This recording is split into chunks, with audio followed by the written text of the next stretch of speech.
Hey folks, Rick here from LaLa Farm. So we're gonna talk about an experience I had at Home Depot last Friday. I thought it was kind of humorous regarding potting soil.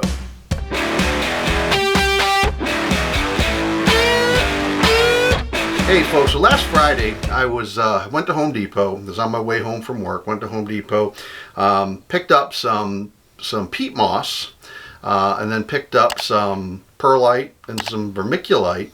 And as I was checking out, the cashier, she says, "What are those big bags?"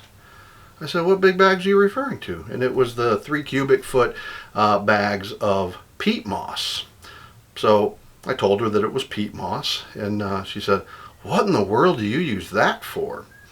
And it literally made me laugh, and I felt bad because I was laughing at her and she knew I was laughing at her, but I really couldn't help it because here's a garden center representative asking me what peat moss is for. So I told her it's a key ingredient in most of the potting soils that they sell there at Home Depot. And she said, "Really?" And she said, "Well, what's that other one?" She's pointing to the perlite. And I said, "Well, that's one of the ingredients in most of the potting soils that you're selling here at Home Depot." She said, "Really?" I mean, it was really kind of funny how shocked she was and really clueless as to what the products that she's selling actually include. So that's what we're going to talk about today. What's in potting soil? So here's a typical bag of potting soil. So I've had this at home, but this is not going to be nearly enough for what we're going to be needing to fill our raised beds. So we're making our own. But here's the typical ingredients for store-bought potting soil. This potting soil regionally formulated, but here's the ingredients: sphagnum peat moss, horticultural perlite, and limestone for pH adjustment. And then a wetting agent. Basically, it's an agent that keeps this from completely drying out while it's in the bag.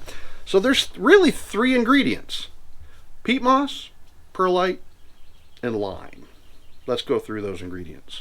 So the first ingredient is peat moss. Now, a lot of people think, all right, well, peat moss is a really important amendment to soil. So this is peat moss. Peat moss is really kind of the key ingredient in many potting mixes. It's really nothing more than dead fibrous material that's harvested from what's called a peat bog. Most of the peat moss that we use in the United States comes from Canada. Because of how long peat moss takes to develop, it takes a long time. The dead materials go down to the bottom of the bog, so it's not really useful life that they're pulling out of these peat bogs. But what it is rich in is that kind of fibrous material that will really keep soil aerated. That's what makes it really light and fluffy, and also hold and maintain water. So that's really the main function of peat, is to hold water and provide for a really light, airy soil. So it is a super common plant growing medium, particularly for seed starts, because peat moss is very light, very fluffy. It doesn't even hold a form. It would if we put some water on this. Very light, very fluffy. The seed doesn't have to work very hard when it begins to emerge from the seed. It doesn't have to work very hard whatsoever to be able to break through this medium to get up to the surface, so that you get the plant's first true leaves when it comes through the surface. The greatest benefit to peat moss, as I said, is really to help retain soil water. So when you water this, instead of it running right through whatever growing media you have, it stays in this peat moss. This peat moss just absorbs it and holds it. So that's why it's a really popular ingredient in most commercial potting soil. And it's what we're going to use in our potting mix when we do a separate video on that, as well as our soil starting mix. So the second ingredient on that package is horticultural perlite. If you've ever opened a package of potting soil mix, or even if you've gotten a potted plant from a florist, and the potted plant died, and you end up throwing it out. And you take that soil mix, and when you dump it out, you'll see little specks of white that you think look like styrofoam. That's not styrofoam, that is perlite. What perlite is really superheated volcanic glass. Surprise! That then explodes, similar to what popcorn does. So this perlite looks a lot like foam, but it's not. One of the main benefits of perlite is how effective it is in providing aeration, meaning it keeps the soil light and fluffy, and also how effective it is in allowing soil to drain. Even though it's not listed in the ingredient list on the potting soil mix, another very common horticultural additive is a product called vermiculite. Now we also use vermiculite, or will be using vermiculite. Vermiculite is another form of rock that when expanded, again, pops. And what this creates is a product that has superior water holding capacity, very similar to peat moss, but it has less drainage effectiveness than does perlite. So perlite is superior for drainage, while vermiculite is superior for water retention.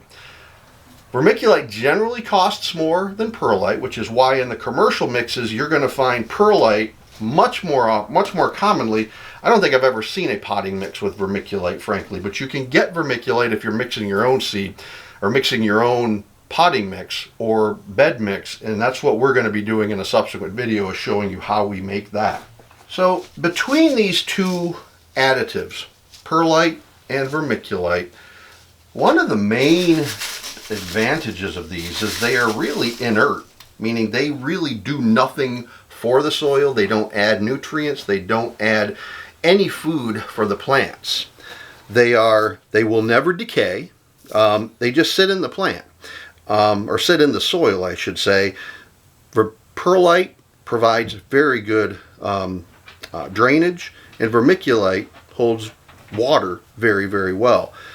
Both of them sometimes are used interchangeably, but for our purposes, that's what we're using them differentially for. Perlite we're using because it drains soil really, really well, and vermiculite because it holds water very, very well. We're going to cover this in a subsequent video when we actually are building our potting soil mixes and our seed starting mixes, but for the purposes of this video, I just wanted to cover some of the basics on that. Now the last ingredient that you saw in that commercial potting mix is lime. See, in the very short amount of time, there's a snail on my lime. I wonder where that little bugger come from. This is agricultural lime. This is the same lime that we use out in the barn to spread down on the ground for smell. So what this does, what lime does, is it is used for adjusting the pH in the soil. And that's the very reason that they're using lime in this commercial potting mix. So vermiculite, or perlite and vermiculite, both of these products are neutral, about a 7 on the pH scale. So they are neither acidic nor alkaline. Acidic has a pH of 0, alkaline has a pH of 14. These are about a 7, so they're neutral, right in the middle. Peat moss, on the other hand, has a pH of about 3.5. So ideal growing soil is around 6, 7. So that's what the pH adjuster is in this soil for, is to help bring that pH that is more acidic in peat moss excuse me, up to about a 5.5 to 6, 6.5 range. So to make that soil, that potting mix, more neutral. When you're thinking about pH, again, that scale goes from 0 to 14. Most things that, like water, generally tap water is about a 7. This soil is probably, or the commercial potting mix is probably around a 5.5, 4.5 to 5 because they've adjusted it up. But if they did not have that lime in there, it was just the peat moss, then you would probably have a pH for that potting mix around a 3.5 to 4 because the peat moss is a little bit more acidic. So this lime, it's really just crushed up limestone, is used to bring that acidic soil or this acidic mix up to a more neutral or toward the alkaline. So from about a 3.5 to 4 up to about a 4.5 to 5. So the question then becomes, do you got to put a lot in there? No, there's hardly any in that commercial mix. There's hardly any limestone. If you want to move the pH level 2 points, so from let's say a 3.5 to a 5.5, or from a 4 to about a 6, then all that's required for 1 square foot of mix is about 4 tablespoons. We'll move it 2 points. So we don't really want to move it that much. So in a later video, again, when we're doing our own potting soil, I'm going to show you, we add about 2 tablespoons, or I'll be adding about 2 tablespoons to that mix to adjust slightly the pH up. But it doesn't take a lot to move the pH, particularly when you're dealing in small batches. And again, this was all spurred by some conversation that I had with a Home Depot employee who had no clue what was in the potting soil mixes that she's selling. There's really nothing to making your own. It's just a matter of knowing what you need, what you want for your local soil. So I hope you found it informative.